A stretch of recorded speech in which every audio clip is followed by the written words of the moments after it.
Hello and welcome to this educational video sponsored by Canson Infinity. My name is Robert Rodriguez Jr., Canson Infinity Ambassador, and in this video I want to answer some of the most popular questions that I've received about printing over the years, specifically related to my printing workflow, a workflow that I try to maximize and optimize for the highest quality prints, but also being efficient and being consistent, because I think one of the most important things in producing fine art prints is having a consistent workflow, which means that you're less prone or susceptible to making errors. And when something doesn't quite look the way you want it to look, it's easy to go back and sort of figure out where in the process or in the workflow you might be able to improve.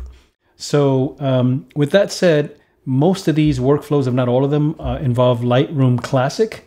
I'm using Lightroom Classic 9. If you don't use Lightroom and you're using something like Photoshop or maybe Capture One, I still think that most of the concepts and the ideas that I share here are easily adaptable to the other applications that you use. But I use Lightroom, as I've said many times before, because I think it's probably the best printing platform that there is right now in terms of the power and the capability and the efficiency that it gives you, especially when you're printing raw files. So having said that, let's get into the first question. What is your sharpening workflow in Lightroom? So I'm going to switch over to Lightroom here and bring up this image. The sharpening algorithms in Lightroom are actually very good.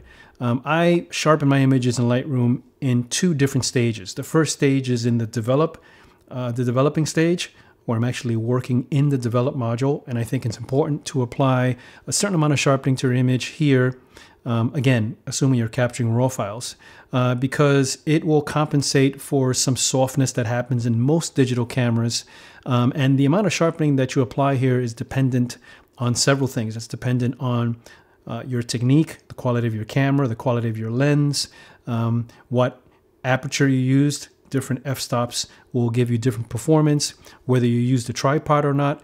And again, how steady you were able to keep the camera and how well you were able to select the focus point and use hyperfocal distance, things like that. But assuming that you have an image captured as best as possible in camera, I always apply some sharpening in the develop module. Here in the develop module, we see the detail panel. The sharpening algorithm here is divided into four adjustments. I'll go over each very simply, and then I'll show you my general recommended settings, and then we'll jump into the print module and look at the sharpening there. You have the amount, which is essentially how much sharpening you're adding to the image.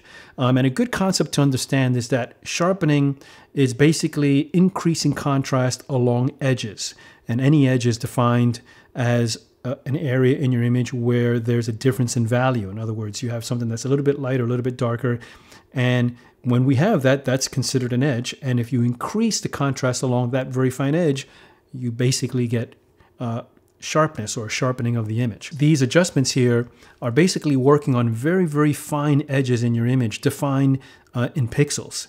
So the amount is how much contrast you're going to add to that edge, and basically the more contrast you add, the more sharpening the effect. The radius is the threshold by which Lightroom decides how close those edges are to each other.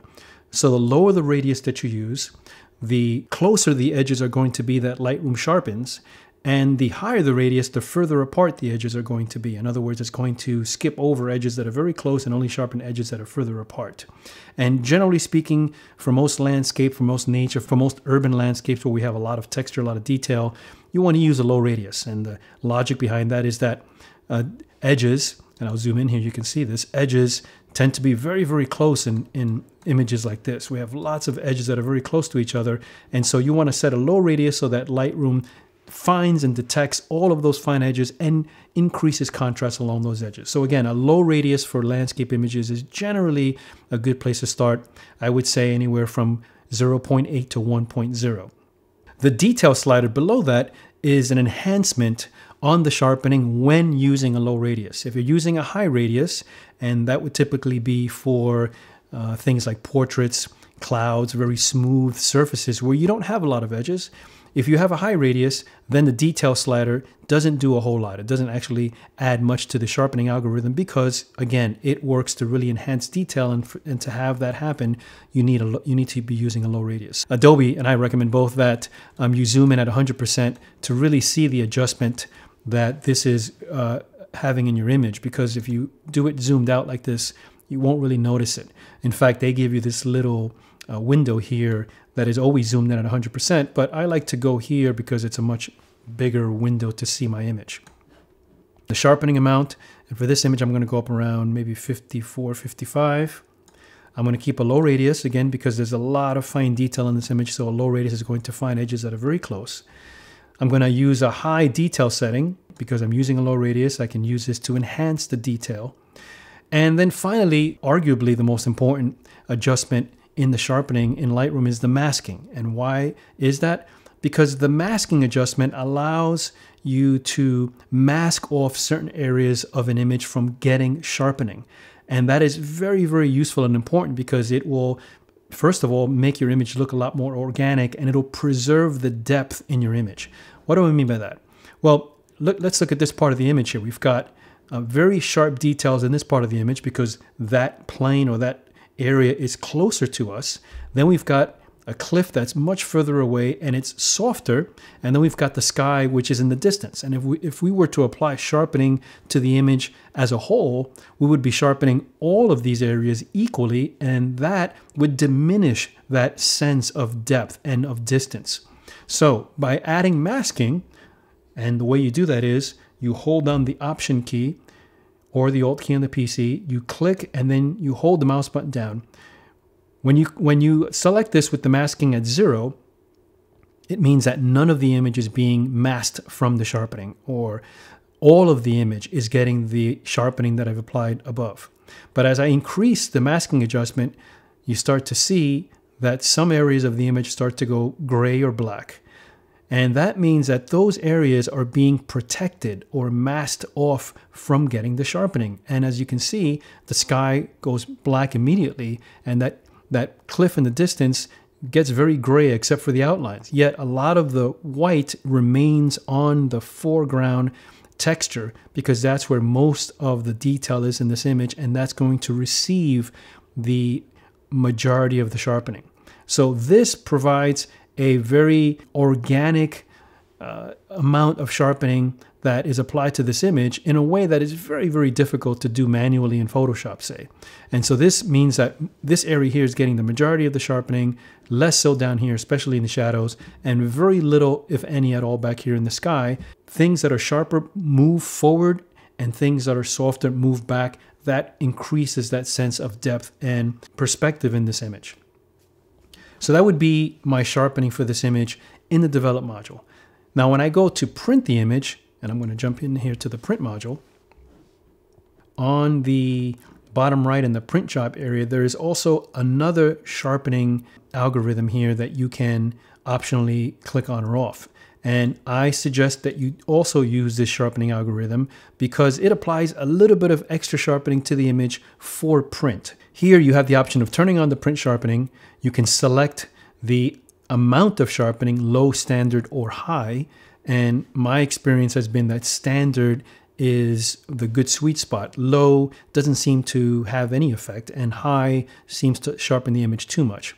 So standard is a good kind of middle ground or general setting for me. And then the media type, this also allows you to select between a matte or a glossy paper. And Adobe identifies or defines matte papers as papers that don't have any kind of sheen or gloss to them. So a satin paper, a luster paper, anything like Baryta, Platine, any of the RC papers are going to be classified as glossy papers, and matte papers are going to be any non-glossy or satiny papers. So things like printmaking rag and rag photographique and edition etching.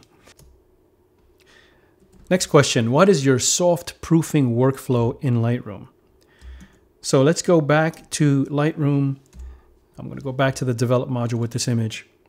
And soft proofing is a way of simulating what a print is going to look like on screen. So instead of printing it and then comparing it to your monitor to see how it looks on a particular paper, soft proofing does this virtually in Lightroom to give you an approximation of what it's going to look like. And this is most useful when you are trying to identify the best rendering intent for the image.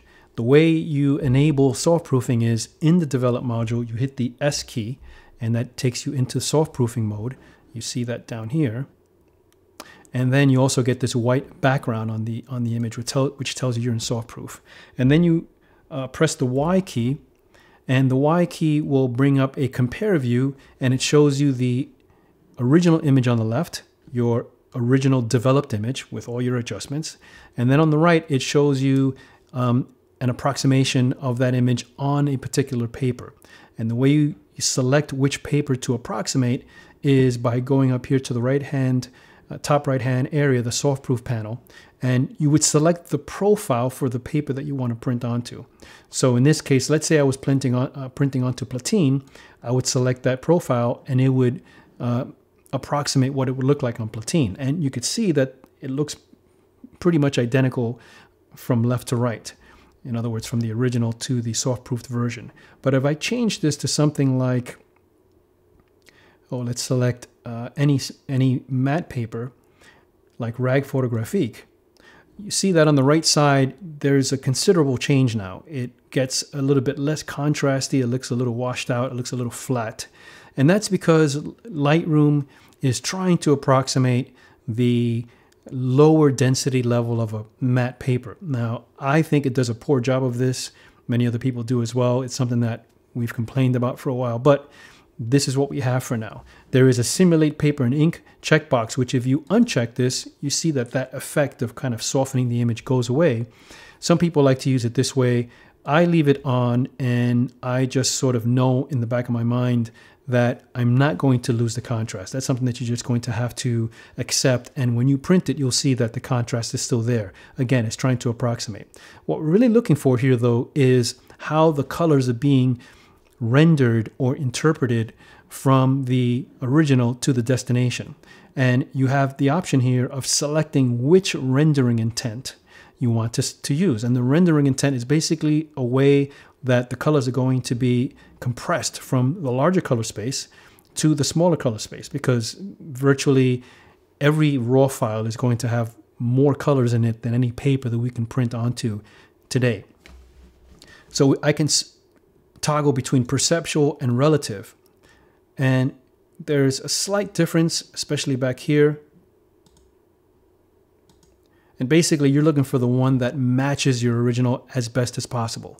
Sometimes it's very easy to tell, other times not so easy to tell. There's no right or wrong answer here except the one that matches more closely, and there's no formula because this has to be done on an image by image basis. So for me with this image, I would say that the perceptual probably matches closer. I think the relative gets a little dark back here for me, so I'm going to go with perceptual. Colors look the same across the board, and that's basically it. That's what the soft proofing is for. Again, it gives you an approximation. Now, one other thing that you can do in the soft proof, a little extra tip here, is that when I print onto matte papers, you have the ability to add additional adjustments to the image for printing. And I mean, this is the case regardless of what paper you're printing on. But when I'm printing onto a matte paper, I like to add a little bit more clarity, which would be found in the basic panel. And the reason for that is because a little bit more clarity just gives the image a little bit more pop or presence on a matte paper, which by nature is going to be a little bit softer than, let's say, a fiber or gloss paper. So I'm going to add a little bit more clarity. And you see that when I let my mouse button go, Lightroom will ask me, do I want to create a virtual copy for soft proofing? And I'm going to say yes, create proof copy. And now when you go back into the library module, you will have two versions of the image: your original image, the one that has your developed settings and the one that you can use as your master or the master.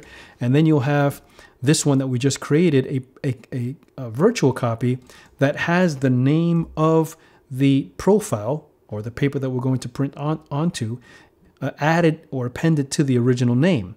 And now you know that when you go to print this image onto rag photographique, you want to use this version of the image, not this one, because this is the one that has that extra a little bit of clarity added to it for printing. So I would select this one and take that one into the print module to print onto. Next question, what are the most important adjustments to maintain the highest dynamic range in a print?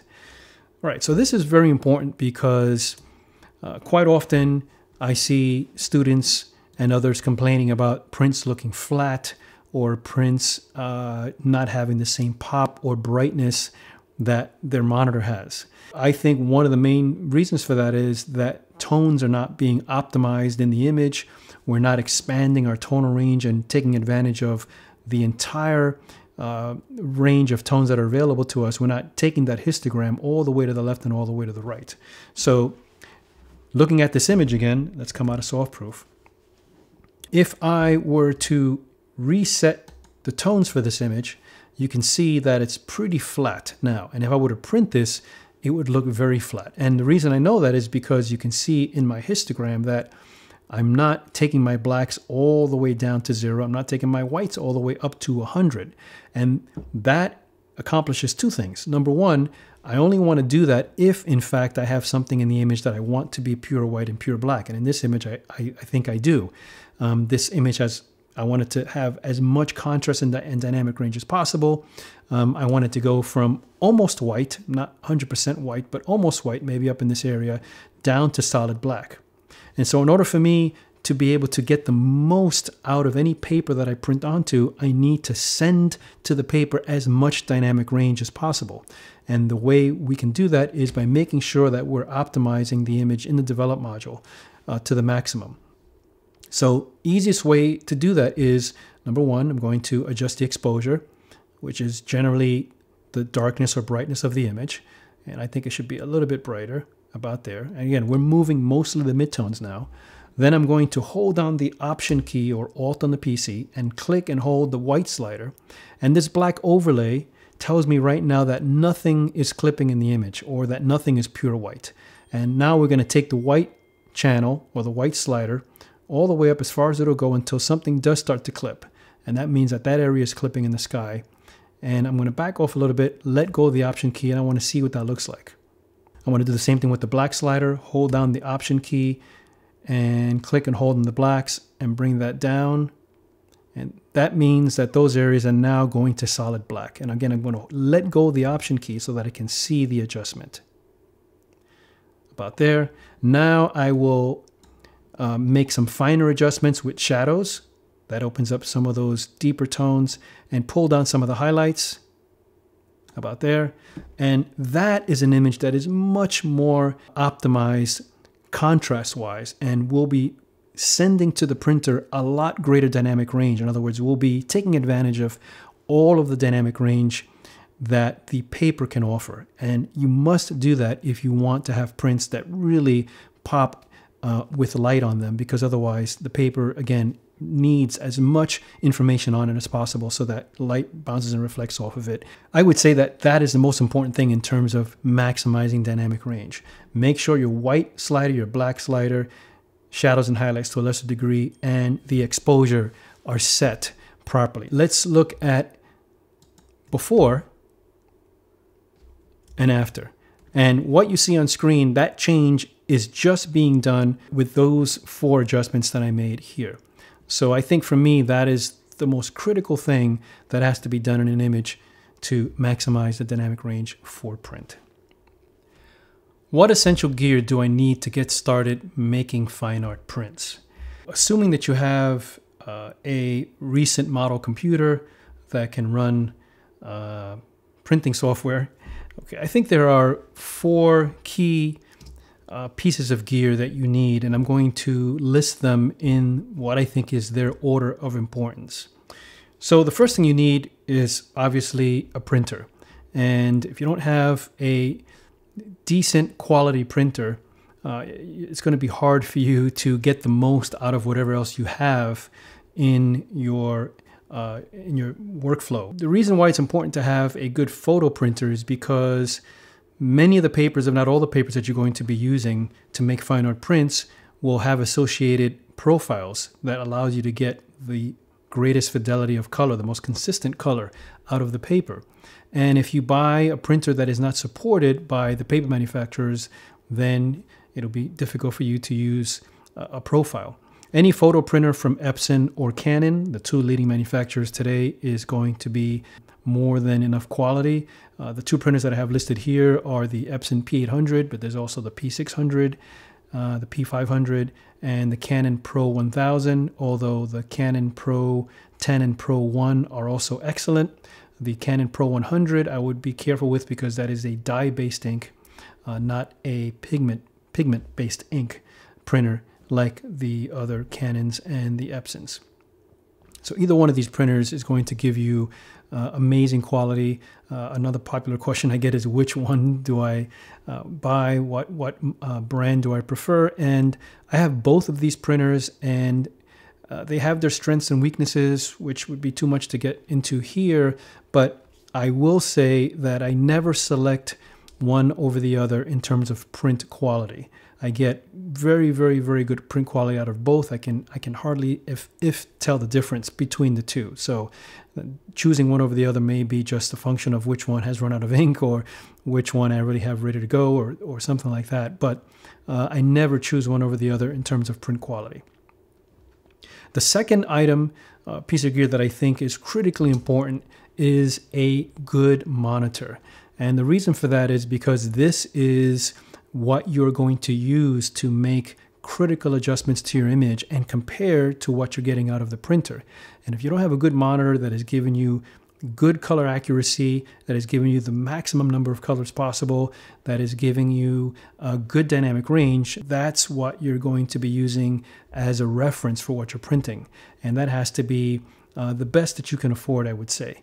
I'm partial to BenQ monitors. I think they make excellent monitors at a good price point, including wide gamut monitors, which means that you're going to be getting more, you're going to be able to see more color than you would with a normal desktop monitor. If you're using an iMac, those are also very good, especially if you get an iMac with a P3 display.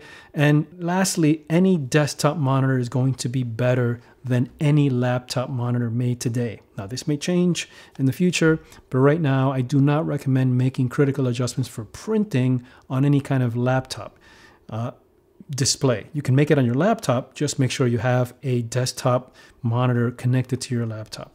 But I think a monitor is something that's undervalued, and it will make a big difference in terms of how accurate you can make adjustments on screen, which of course are reflected on a good print using a good printer and good paper. The third item that I think is critical is a monitor calibrator. Because once again, if you are not getting accurate color from your monitor, then you're not having a consistent workflow, and you're going to get frustrated. Good calibration is really critical. Another reason why I recommend BenQ monitors is because they have hardware calibration, which means that the monitor itself gets calibrated internally, and you can do that with any spectrophotometer like this one from Datacolor, which is a Spider 10, or you can use one from X-Rite. But calibrating your monitor just ensures that you're using a monitor that is giving you neutral colors, whites are white, blacks are black, grays are grays. And if you're using more than one monitor in your studio or your home, calibration ensures that both monitors are more likely to match up with each other. And the last piece of this puzzle is the paper that you use. I recommend Canson Infinity paper for your best quality fine art prints, for many reasons, including lack of OBAs. You're going to get the longest amount of longevity, and I think that the finishes and the surfaces and the detail that you get out of the papers, especially the matte papers, is right now the best from any manufacturer. However, if you want to use another kind of paper, if you want to use Epson paper, if you're used to another brand, that's fine. I'm not here to push or sell anything to you. We are here to offer you knowledge. And so I say whatever works for you, whatever you're getting good results out of, then stick with that versus changing just because somebody else said so. But if you're in the market and you want some recommendations, then this is what I recommend. This would be, I think, a base for, and more than a base, I mean, this would really give you all you needed to make fine art prints. The only thing from here that you could improve on would be perhaps larger sizes, which would be a larger printer. Both these printers are 17-inch wide printers, which means that would give you a maximum size of 17 by 22 or an A2 size. But you could always go with larger printers if you needed to print larger. And of course, the monitor there's going to be a range of monitors from smaller to larger, 2K, 4K, etc. And that's what I would recommend to get started. How do I save print templates and layouts in Lightroom for future prints? So one of the most powerful features of Lightroom is the ability to save your presets or templates. And the way you do that is as follows. So one of the most powerful features of the print module is the ability to save any layout that you create for a print as a preset or a template, as Lightroom calls it. For example, let's say that I want to print this image and I want to lay it out by clicking on Page Setup, and I select my printer, I select my paper size. I'm going to do A3 plus 13 by 19, vertical orientation. Then I go up here to the right hand side and I set my margins. I'm going to set a 1-inch margin all the way around the print. This particular image's aspect ratio doesn't quite fit this paper, but that's okay. I don't care if it's a larger border on top and bottom, because if I'm going to frame this, you're not going to see that anyway. And if I was going to have it as a loose print, I might just leave it like this, or I might trim it. But I would not crop my image to fit a paper size. The image and the composition is the most important thing. If that is not what I put onto the paper, then the print fails for me. So it just so happens that the paper size doesn't quite fit this aspect ratio, and that's just the way it is.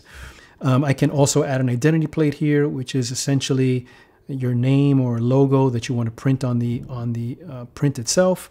And I'm going to select here my identity plate, which is a logo that I created in Photoshop. I can move this around. I can scale it. I can change the opacity. I can also set up other things here in terms of the print resolution that I want to print at.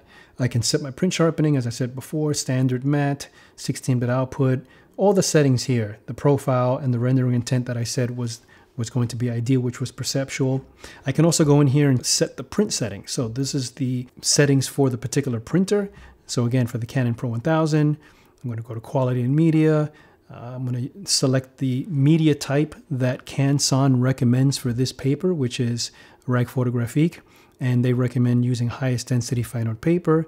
I'm using the manual feed, and the print quality is going to be highest, and I hit save. All my settings for this print are ready to go. Now the template or the preset is a way to save everything that I've just done and anything else that I might do to lay this image out. Save that as a preset so that if I come back a few days from now and want to make the same kind of print with this image or another image that fits onto a vertical format, all I have to do is call up the preset. And the way I do that is, once I'm done, come over to the left side and click on the plus sign here. And that allows you to create a new template. And I'm going to give the template a name, and the name should reflect what is saved with the preset or with the template. So in this case, it's going to be the printer, Canon Pro 1000. And then I'm going to save I'm going to also add the paper size, because that's also saved with the preset, 13 by 19.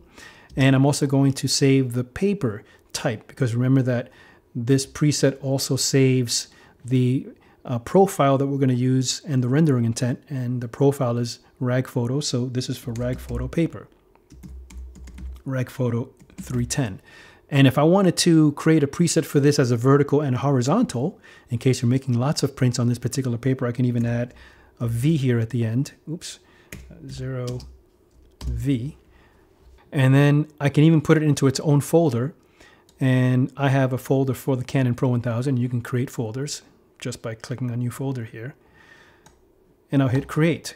And now you see that it's added this template right here inside the Canon Pro 1000 folder. Let's say, for example, I come back later or tomorrow, what have you, and I'm printing out note cards. So I have something like that.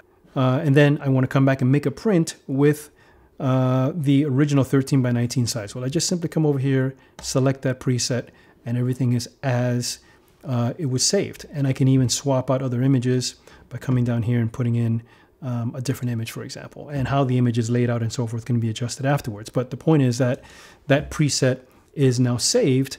And this is very useful because, number one, it makes printing in Lightroom a lot more efficient, a lot easier. It also eliminates the possibility of making errors and mistakes if you have to, fill in those dialogues all the time.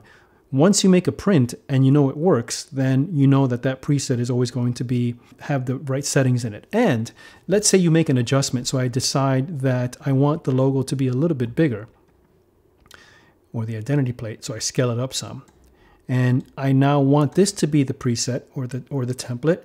Well, instead of creating a new one, you just right click on the pre-existing template and click on Update with Current Settings, and that will update the preset with the new adjustment that you made to the layout. And finally, last question, what is your black and white workflow? So I develop all of my images in Lightroom, including all of my black and white images. And that's because I like the efficiency, the simplicity of staying in one application for everything. And I think that all the controls and the adjustments in Lightroom add up to a suite of tools that allow me to pretty much do anything I need to do with the types of images that I'm making. So I'm making nature, landscapes, representational images of what I see and what I feel. And for that, I don't need any advanced sort of compositing tools that would be in Photoshop, for example. So my black and white workflow is as follows. I treat every image as a color image until I decide to convert to black and white. Even if I know that I want to have or convert an image to black and white from the beginning, I still will do the basic adjustments in color just to get it into the ballpark, because the colors do influence how I'm going to translate the colors into tones. And so I want to see what the colors are and how I can use them and how I can maximize them so that then when I go into the black and white mode, those colors now become tones that I can adjust. An example of that would be a blue sky that now once I convert into black and white, that's a tone that I can brighten or darken. So this is the image the way it was imported into Lightroom. I wasn't quite sure that I wanted to go black and white. Again, that decision happens for multiple reasons. It could be because I feel that the color is not actually adding anything to the image, and the black and white conveys a better feel or mood of what I'm trying to capture and convey to the viewer.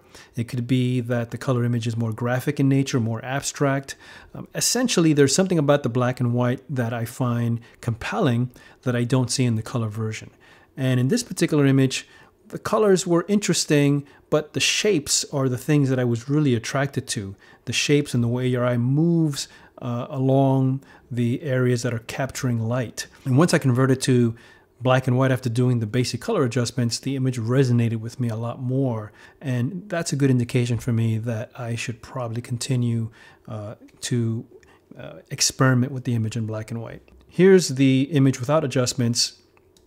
Then I added some adjustments to the image while it was in color, basically maximizing the tones as I mentioned before, highlights, shadows, whites, blacks, exposure, added some clarity. And then at this stage, I decided that I wanted to convert the image to black and white, or at least try and see what it looked like. So hit the V key for that.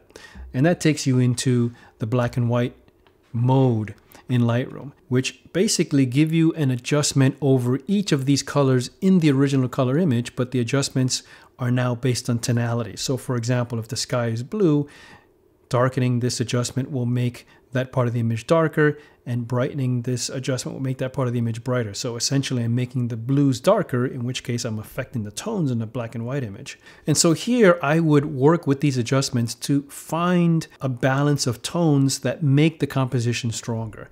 Red is not doing a whole lot, so I'll drop this a little bit.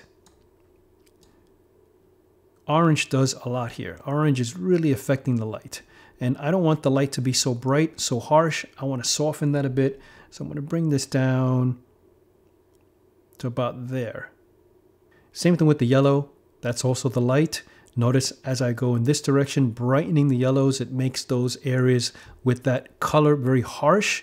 And I don't want that. I want it to be softer and smoother. So I'm going to bring this down as well, down to about there. Green doesn't do a lot. maybe some of these distant hills back here. So I'll bring that down a little bit. Aqua is brightening or darkening parts of the water, so I'll bring this down a little bit as well. Blues,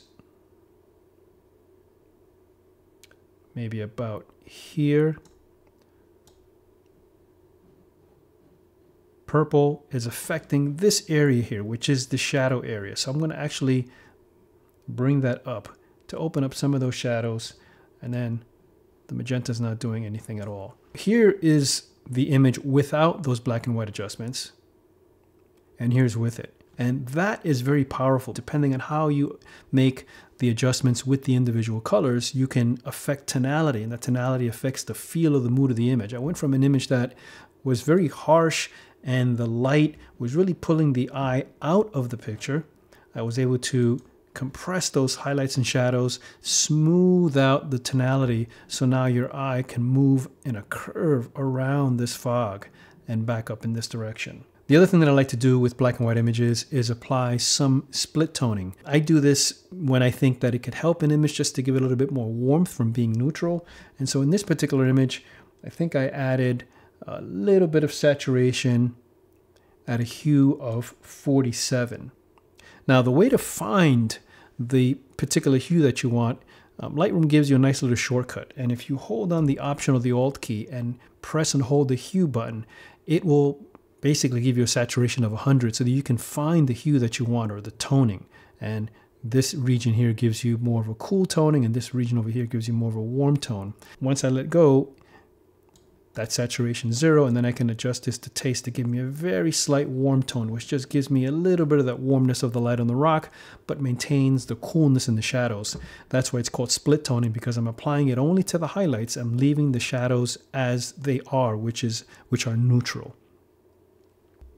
Let's go to another image, this one here. And same thing, let me show you the original image. Let's go into the develop module.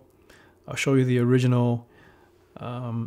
So that's the image as a color image before I've applied anything in the basic panel. So again, my workflow is I import it, I crop it if I'm going to do any kind of cropping, and then I adjust it as a color image before I start to experiment with black and white. So I'm going to apply the basic adjustments here. And again, I am leaving the exposure as is, but I'm really opening up the shadows, expanding my tonal range, pulling down the blacks, to give me a much richer image that has expanded dynamic range, so that when I make a print, I'm taking advantage of all of the dynamic range that the paper can offer. I'm not going all the way to white here, and the reason is because this image is in fog, and so I don't have anything in the image that I want to be pure white. So I'm allowing it to come off of white so that we get more of a light gray. So again, you always have to make sure that when you adjust the whites and blacks that you actually do have something in the image that you want to be white or black, so that it looks natural to you. So yeah, you're not making a foggy image look like there's lots of light in the scene. And in this case, I want it to look and feel like a foggy image. The V key to convert to black and white, and then we can open up the black and white adjustments. Reds aren't doing anything. The orange is affecting basically the leaves on the trees. And so here I'm going to drop this because I really don't want this to be so bright. I want it to be a little bit darker. Notice that it's only affecting these leaves here, not these.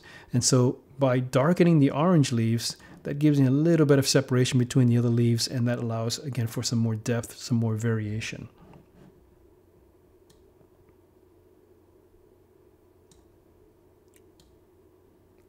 Now these are the other leaves, or the yellow leaves, and notice I can make these a little bit brighter.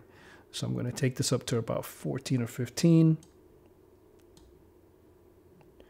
Green isn't doing a whole lot. There isn't much green in this fall image. Not much in aqua. Oh yes, blue does a whole lot. So this is really the fog. The fog has that blue kind of hazy purplish tint to it. And this makes a big difference in terms of how the image feels. This sort of makes it more brooding and darker and makes the trees come out more. But it takes away that ephemeral nature of the fog in the background that I like. That it really is why I made the image. So I'm actually going to make that fog brighter or more open about there. And that really adds that ambiance of fog kind of streaming through the background, through the forest. That's what I want. I want those trees to kind of recede into the distance. Same thing with purple. Also increase this, and the magenta doesn't do a whole lot. From here, I might go and adjust the tone curve, another very powerful feature when adjusting black and white images. In the previous image with the lake, I didn't need to add any more contrast, but in this image, I feel like it could use a bit more contrast. And the tone curve is really very powerful when it comes to black and white images because, again, we're adjusting tonality. We only have tonality to adjust, not color. I sometimes will use the presets that Lightroom provides, either the medium contrast or the strong contrast. And in this case, I prefer the strong contrast just to give me more depth and dimension to the trees that are in the foreground, but still letting the trees in the background sort of recede into the distance. A part of that also, by the way, is not using any clarity.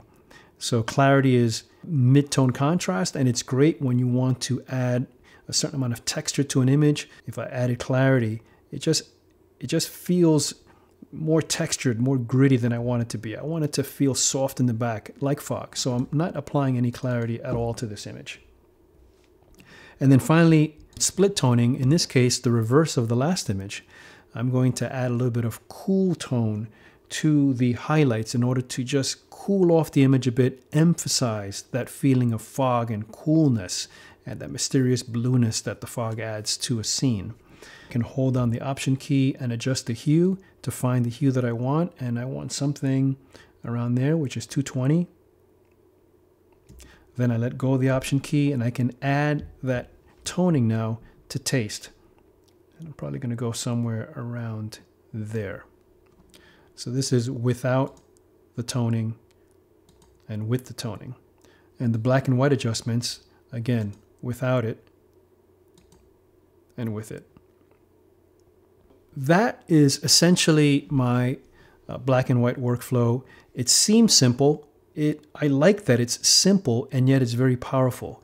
I find that the simpler I keep my workflow, the simpler I keep my tools, but the more I understand how to use them, the more creative I can be with them because I have less variables to experiment with, but I still have enough power to drastically change the way an image looks and feels. So I hope that was helpful in terms of how I go about adjusting images in black and white, my workflow for black and white images.